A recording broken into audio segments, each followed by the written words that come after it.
A las 2:58 de la mañana, el MiG-28 Havik no está adivinando nada. Sus sistemas de imagen térmica barren exactamente el vector que le dio el radar NIVOAM. En cuestión de segundos consigue un enganche. No es el dron. Es algo mejor, un pequeño grupo de puntos calientes en el suelo, cuerpos humanos y el calor residual de su equipo electrónico. El equipo de ATES.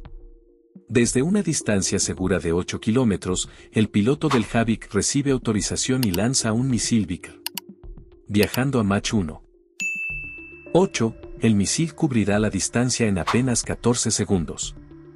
Para los partisanos en tierra, este es el final del juego. No puedes huir de un misil, pero sí puedes cegarlo. El líder del equipo de ATES saca su último recurso, un inhibidor de frecuencia de radio casero y tosco. No es sofisticado.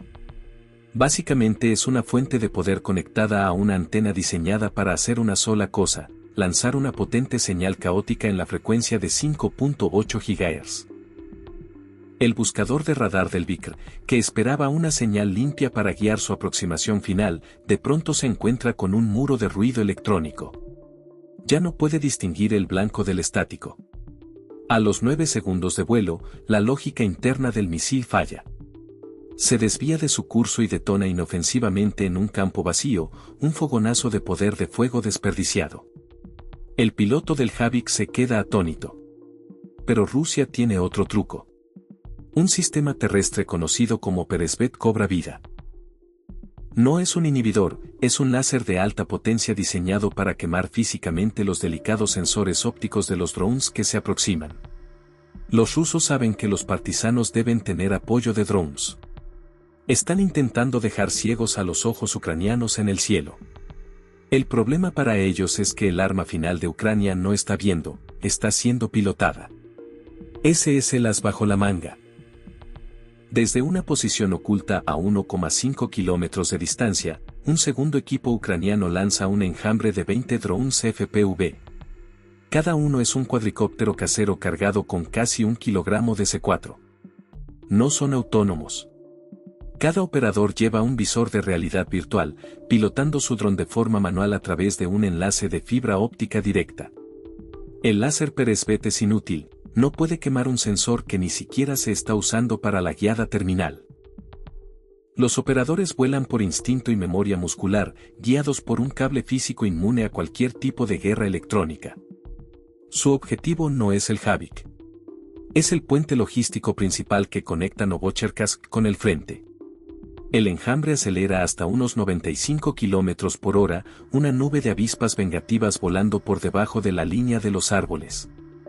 El piloto del Havik los ve en su radar, pero ya es demasiado tarde. No puede enfrentarse a 20 blancos pequeños y rápidos a la vez. Los drones FPV se estampan contra los pilares de concreto de soporte del puente en una secuencia de explosiones casi continuas. Una sola carga de 1 kilogramo es una molestia, pero 18 a 20 kilogramos de C4 detonando en los mismos puntos de carga estructural en cuestión de segundos actúan como el martillo neumático de un equipo de demolición. El puente de 180 metros tiembla. Un gemido profundo resuena en el valle mientras las vigas de acero comienzan a desgarrarse bajo el esfuerzo. Luego, con un crujido ensordecedor, el tramo central se desploma hacia el río, llevándose toneladas de vía férrea con él. El piloto del Havik, sin misiles Vickr y con su objetivo principal reducido a un montón de escombros, no tiene más opción que retirarse. En medio del caos, mientras los servicios de emergencia rusos corren hacia el depósito en llamas y el puente colapsado, el equipo de ATES hace su jugada. La enorme bola de fuego del depósito de municiones ha creado una distracción masiva, atrayendo a las fuerzas rusas hacia el incendio. Bajo la cobertura de ese pánico generalizado, los partisanos no corren, se disuelven de nuevo en la oscuridad siguiendo rutas de exfiltración preplanificadas. Su misión ha terminado. Han seccionado la arteria. Ahora solo tienen que ver cómo el cuerpo se desangra. Para entender por qué este ataque fue tan devastadoramente efectivo, hay que mirar la física de la explosión. No fue solo un gran estallido, fue una demolición científicamente orquestada. La secuencia era la clave. Los primeros impactos actuaron como un cincel, volando la capa externa de concreto desgastado y dejando expuesto el esqueleto crítico de varillas de acero. Esto permitió que los drones siguientes detonaran sus cargas directamente sobre la estructura interna de soporte del puente. Piensa en ello como la combinación de golpes de un boxeador. El primer jab solo está ahí para preparar el golpe de knockout. Ese golpe de knockout llegó en forma de presión. Cada carga de C4, al detonar en contacto directo con el pilar debilitado, generó una onda de choque de más de 30.000 libras por pulgada cuadrada. Esa presión inmensa y concentrada no solo empujó el concreto, creó microfracturas que se propagaron por la estructura como relámpagos. 20 ondas de choque casi consecutivas actuaron como un martillo implacable, pulverizando la integridad estructural de los pilares desde adentro hacia afuera. El resultado fue un fallo estructural total. Los pilares, incapaces ya de soportar el enorme peso del tramo del puente, simplemente se desintegraron. Una vez que desapareció la base, el resto del puente no era más que una escultura de acero y concreto de 180 metros esperando caer. Lo que había sido una arteria vital de la maquinaria bélica rusa ahora no es más que un nuevo amasijo de ruinas atascando el río con acero y concreto retorcidos. El balance final del trabajo de esa noche fue abrumador. Un depósito de municiones crítico con unas 15.000 libras de proyectiles de artillería se convirtió en un cráter. Unos 150 metros de vía ferroviaria principal quedaron reducidos a chatarra irreconocible. Y un puente estratégico de $20 millones descansa ahora en el fondo de un río. La noche se llenó de sirenas mientras los servicios de emergencia rusos corrían en 3 direcciones distintas a la vez. Unidades del FSB y de Spetsnaz inundaron la zona. Pero su prioridad no era el rescate, era el control. Crear un apagón mediático y evitar que la noticia se filtrara. Horas más tarde, imágenes satelitales confirmaron el éxito absoluto de la misión en 14 cuadros de alta resolución. Las fotos mostraban una brecha de casi 10 metros donde antes estaba el puente y una vía férrea que simplemente deja de existir.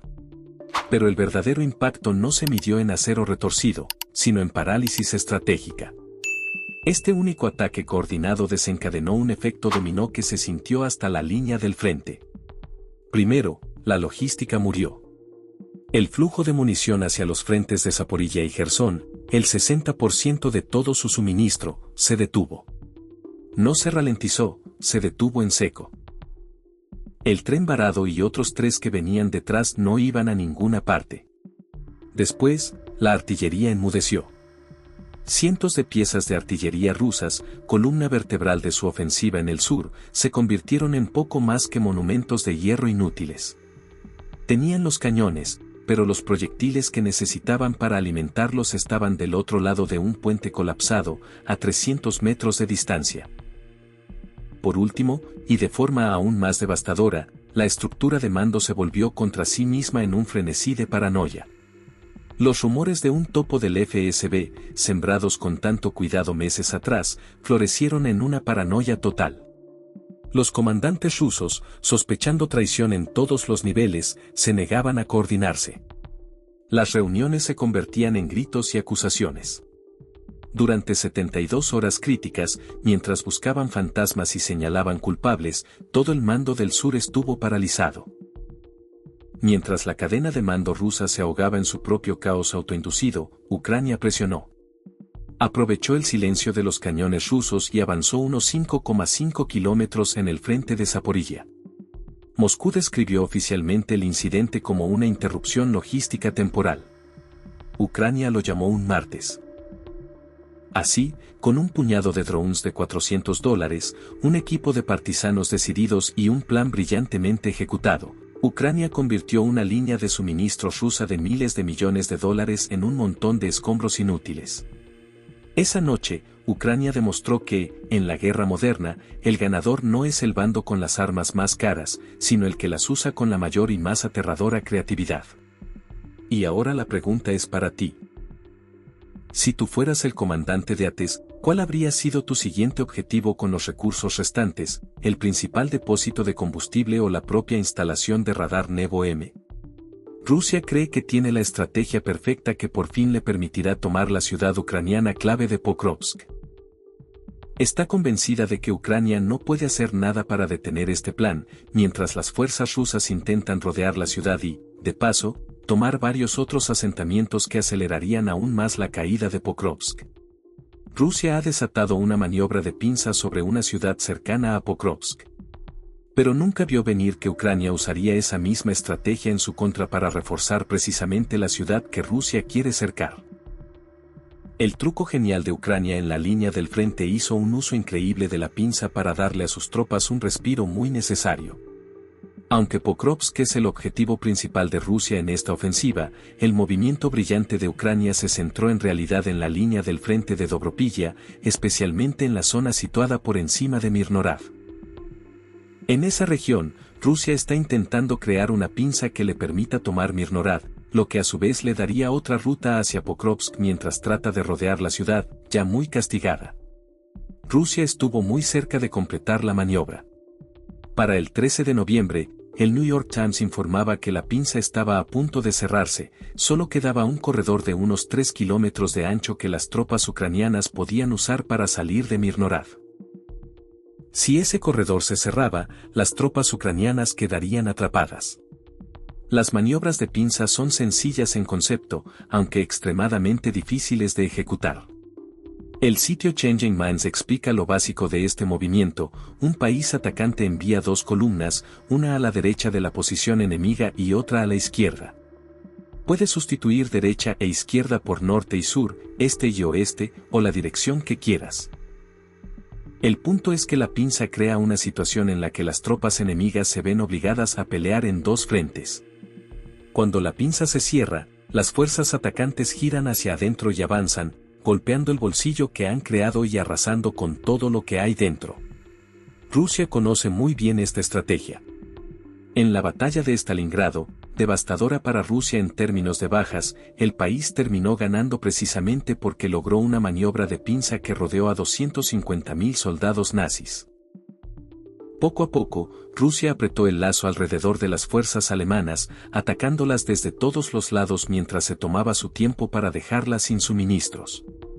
Cuando las tropas alemanas se rindieron, solo quedaban 91.000, significa que 159.000 murieron por la pinza rusa. El objetivo de Rusia ahora es hacer algo similar, aunque a una escala mucho menor, en Mirnorad. Lo que hace que el objetivo de Ucrania sea muy simple: detenerlos. Según Euromaidan Press, Ucrania ha avanzado mucho para lograrlo, con una maniobra que el medio describe como salida directamente del mando ucraniano. Lo que el país acaba de ejecutar podría ser la contrajugada más importante de toda la campaña de Pokrovsk, al menos en lo que respecta a la defensa de la ciudad de cara a los duros meses de invierno, que podrían debilitar futuros asaltos rusos. Y todo comenzó cerca del asentamiento ucraniano de Rodinske. Ese pueblo es otro objetivo de Rusia en su intento de tomar Pokrovsk. El reporte del 14 de noviembre de Euromaidan Press señala que el siguiente objetivo fueron los operadores de drones rusos. El reconocimiento aéreo sobre Rodinske permitió a Ucrania identificar a los operadores de drones que habían conseguido pasar desapercibidos días antes y que intentaban montar una base en una mina al este de Rodinske. Esos operadores no duraron mucho. Ucrania ordenó a un Sub-27 lanzar una bomba guiada estadounidense GBU-62 JAM sobre el lugar, borrándolo en un instante. La JAM era la elección perfecta para ese ataque. Es un kit guiado aire-tierra que puede acoplarse a bombas de hasta 2.000 libras de peso y, según la Marina de Estados Unidos, entrega una carga muy potente ideal para destruir estructuras reforzadas y búnkeres. Una vez liberada desde el avión, la JAM usa láser, GPS o ambos para navegar hasta su objetivo. Es tan precisa que tiene un margen de error inferior a 6 metros, y Ucrania tiene la opción de lanzar varias a la vez para golpear con enorme fuerza. No hizo falta contra los operadores de drones en Rodinske, una sola JAM fue suficiente. Sin embargo, Ucrania lanzó una segunda de estas poderosas bombas guiadas instantes después. Con los operadores de drones eliminados, los equipos de vigilancia ucranianos detectaron otro grupo de soldados rusos en las afueras de Rodinske. Esos soldados trataban de fortificar un edificio, quizá con la intención de usarlo como base para una incursión más profunda en el pueblo. No tuvieron ninguna oportunidad. Se ordenó otro ataque aéreo con Khdam que, según Euromaidan Press, no solo destruyó las fortificaciones, sino que también acabó con varios oficiales que dirigían las incursiones en la zona. Ucrania no terminó ahí. El medio Militarny afirma que Rusia también estaba intentando infiltrar más soldados en Rodinsk mientras todo esto ocurría. Esos soldados trataron de reagruparse en un edificio. Ucrania fue tras ellos, aprovechando la densa niebla y un vehículo blindado para eliminarlos. Según el reporte, las fuerzas rusas lograron meter tanques en Rodinsk y también estaban usando drones FPV, de vista en primera persona, para darles cobertura. La estrategia ucraniana en este primer asalto fue entrar bajo la cobertura de la niebla, que dificulta enormemente el trabajo de los operadores de drones FPV. Ucrania entonces destruyó tanto a las fuerzas rusas como a los tanques que habían conseguido infiltrar en el pueblo. La táctica de la niebla funcionó. Más soldados rusos fueron localizados en un complejo industrial en la localidad, y también fueron eliminados con Khdam. Los equipos de guerra electrónica rusos lograron desviar la primera bomba guiada que Ucrania lanzó, pero una segunda dio de lleno en el blanco, y las tropas rusas fueron finalmente expulsadas de Rodinsk. El pueblo estaba a salvo, por ahora. Pero Ucrania estaba todavía muy lejos de haber salido de peligro, porque las fuerzas rusas seguían intentando cerrar su maniobra de pinza alrededor de Mirnorad. Rusia probablemente pensó que Ucrania había perdido de vista esa pinza por estar tan concentrada en Rodinsk. En realidad, los ataques aéreos ucranianos solo eran el preludio de una maniobra extremadamente ingeniosa que Rusia jamás anticipó, un ataque falso. Con su éxito en Rodinsk, Ucrania entendió que tenía el impulso de su lado. Y el impulso trae consigo oportunidades, algo que las fuerzas rusas también habrían percibido. Aprovechando el temor ruso a un nuevo asalto, Ucrania creó un ataque simulado que hacía parecer que sus tropas se preparaban para atacar a las fuerzas rusas desde todos los lados, según Euromaidan Press. Una especie de reverso de la maniobra de pinza, solo que esta vez era Ucrania la que pretendía cerrar la trampa. Se desplegaron tropas y se realizaron movimientos suficientes para que la vigilancia rusa tuviera motivos para creer que un ataque era inminente. Eso consiguió dos cosas para Ucrania. Primero, puso a las fuerzas rusas a la defensiva. Después de lanzar un asalto fallido en Rodinsk, empezaron a retroceder para poder fortificarse ante las supuestas oleadas ucranianas. Segundo, esa retirada hizo que Rusia renunciara a intentar alcanzar a los soldados rusos que Ucrania ya había rodeado, dejando a esos grupos aislados y vulnerables a los ataques ucranianos. Rusia estaba jugando un juego de números y pensó que podría resistir el ataque que Ucrania parecía estar preparando. Al hacerlo, esperaba desgastar a las fuerzas ucranianas y, si Putin se salía con la suya, lanzar después un nuevo asalto a Rodinsk para acercar aún más el cierre de su maniobra de pinza. Ucrania observó todos los movimientos rusos desarrollarse. Entonces hizo la jugada que Rusia no esperaba. Ucrania empezó a rotar sus fuerzas en la asediada Mirnorad. Rusia estaba concentrando toda su atención en la dirección de Dobropilla, hacia donde parecía apuntar Ucrania, lo que significaba que las fuerzas rusas apartaron los ojos del objetivo principal de toda su operación.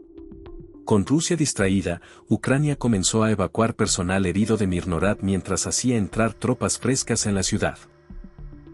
También envió suministros y munición, dándole a las unidades que Rusia trataba de atrapar en su pinza lo que necesitaban para abrir brechas en el avance ruso.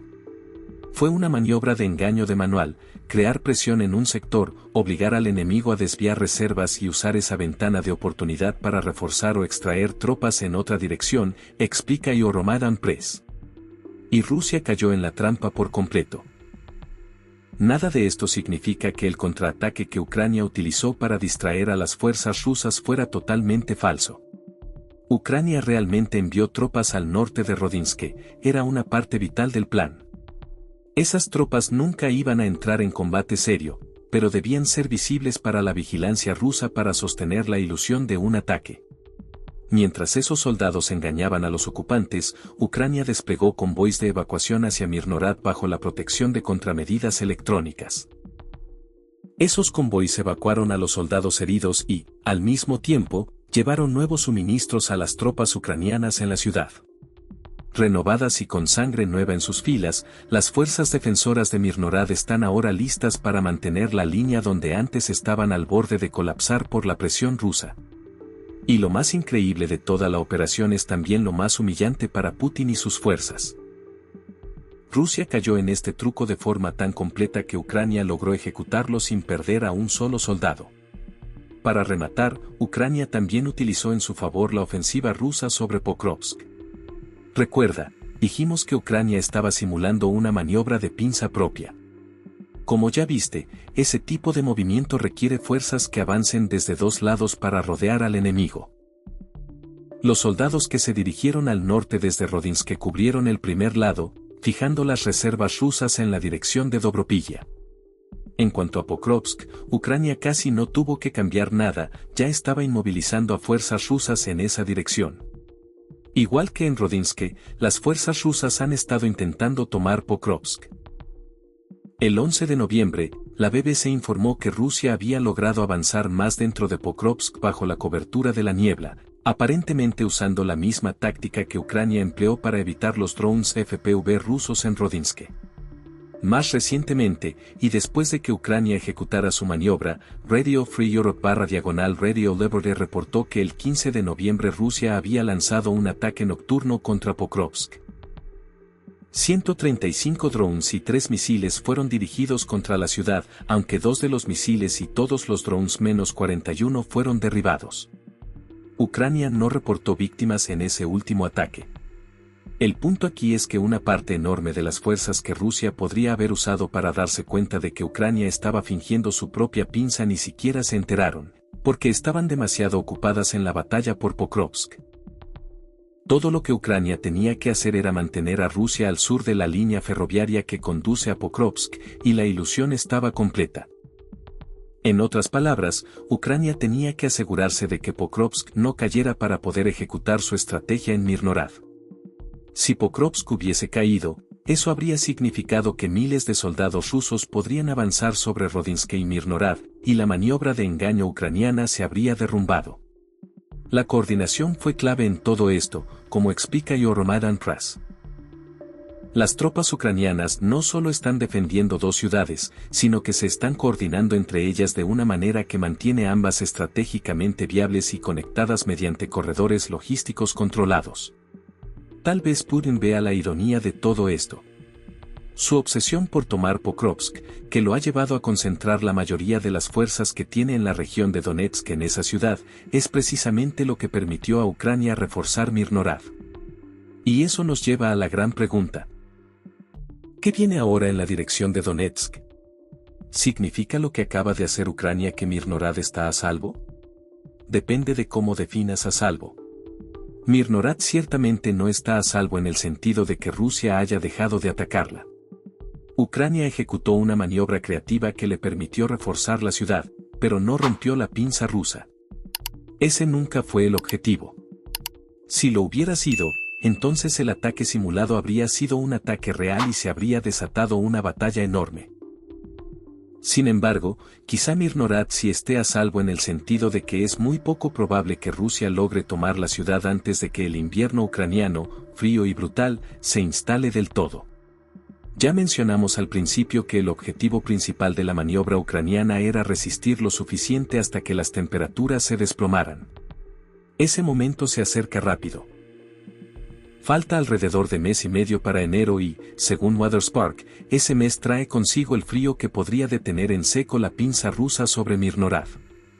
La temporada fría de la ciudad comienza a mediados de noviembre y dura hasta inicios de marzo, con temperaturas medias de apenas 3 grados centígrados, 37.4 grados Fahrenheit, durante esos 3 meses y medio.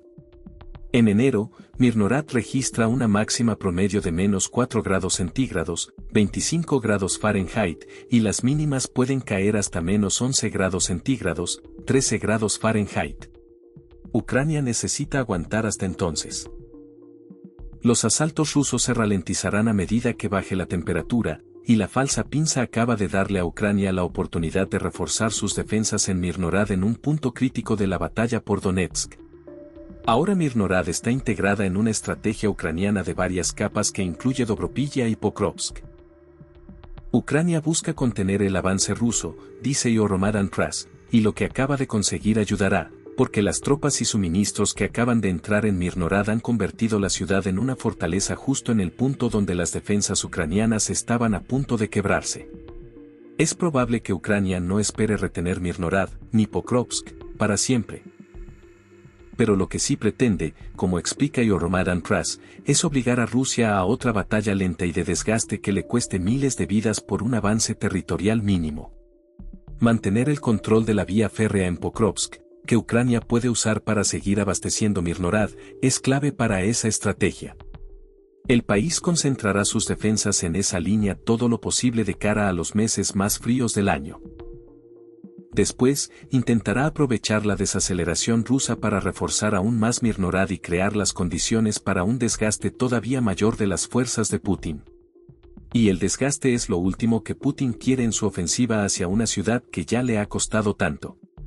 Ya dijimos que Pokrovsk es el objetivo final de Putin en todo esto. Tomar Rodinsk acerca a Rusia a Pokrovsk, y lo mismo ocurre con Mirnorad.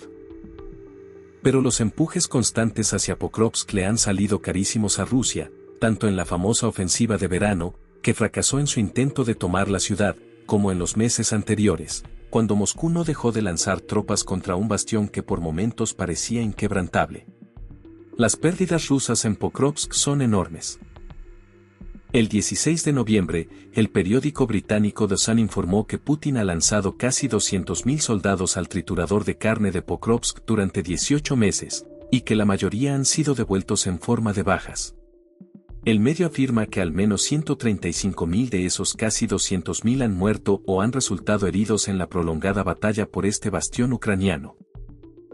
La maniobra ucraniana en Mirnorad probablemente garantizará que esa cifra aumente durante el invierno y entre en 2026, siempre y cuando el país consiga aguantar hasta que llegue el frío intenso. The Sun cita al británico Philip Ingram, ex planificador de la OTAN y oficial de inteligencia, al ofrecer esa tasa de bajas. Algunas cifras ucranianas sugieren que, solo en la batalla de Pokrovsk, 135.000 tropas han muerto o han sido heridas. Podría ser más, dice Ingram, antes de explicar lo que ese ritmo de desgaste supondría para el intento de Putin de tomar todo el Donbass. Y sabemos que, para capturar toda la zona disputada del Donbass, la inteligencia militar británica ha sugerido que, al ritmo actual de avance, harían falta otros 4 años y 2 millones de bajas rusas, añade. Esa evaluación parece reforzada por el trabajo del periodista David Axe y un reporte de United 24 Media sobre comentarios recientes de Volodymyr Zelensky. Axe señalaba, el 6 de octubre, que Rusia sufrió hasta 100.000 bajas durante los primeros 9 meses de 2025 intentando tomar Pokrovsk. El 7 de noviembre, United 24 Media informó que Zelensky afirmó que, solo en octubre, Rusia sufrió 25.000 bajas confirmadas en video y probablemente hasta 3.000 más, en su mayoría en la dirección de Pokrovsk. Eso elevaría el total de 2025 a unas 128.000 bajas en esa zona hasta inicios de noviembre. Si sumas los otros 9 meses de ofensiva constante sobre Pokrovsk, la frase de Ingram de que podría ser más cuando menciona los 135.000 para toda la campaña quizás se queda incluso corta. De nuevo, nada de esto significa que Rusia no vaya a tomar Pokrovsk algún día. Ucrania probablemente da por hecho que eso ocurrirá, y por eso está concentrada en infligir el máximo daño posible a las fuerzas de Putin antes de que llegue ese momento. E incluso cuando, o si, Pokrovsk y Mirnorad caen bajo control ruso, la victoria podría no ser tan dulce como Putin espera. Sí, Ucrania sufrirá un golpe enorme a su moral al perder uno de sus bastiones más fuertes. El Telegraph incluso sugiere que el golpe podría ser tan duro como para quebrar la unidad ucraniana, si el país se lo permite. Sin embargo, el mismo medio señala que la toma de Pokrovsk en realidad tendrá un impacto mínimo en la dinámica de la línea del frente en Donetsk, lo que hace del golpe moral el factor principal al que Ucrania tiene que prepararse. Esa visión la comparte Mark Galeotti en un artículo del 15 de noviembre para The Times. Cuando la defensa de Pokrovsk y la vecina Mirnorad se derrumbe, la lucha en el noreste de Ucrania continuará, apunta. Las ciudades fortaleza que quedan en la parte ucraniana de la región de Donetsk siguen en pie. Los observadores occidentales creen que tardarán aún más en caer que Pokrovsk. Rusia ya lleva 18 meses intentando tomar Pokrovsk. Gracias a la maniobra de engaño ucraniana en Mirnorad, es muy posible que esa cifra se extienda a más de 20 meses. Si Rusia tiene que invertir aún más tiempo en el resto de las ciudades fortaleza de Ucrania, Putin podría quedarse sin tropas y sin equipo mucho antes de que se agote la resistencia ucraniana. Por eso lo que Ucrania acaba de hacer en Mirnorad es tan importante. Convierte una batalla que ya era un calvario para Rusia en algo todavía más largo, lo que significa que Ucrania tendrá más tiempo para preparar defensas en las ciudades a las que Putin dirija su atención después, si Pokrovsk y Mirnorad caen. Algunos incluso podrían argumentar que es Ucrania la que está desgastando y quebrando a Rusia, y no al revés. ¿Tú qué opinas? Cuéntanos en los comentarios y no olvides suscribirte al canal. Nos vemos en el siguiente video. Adiós.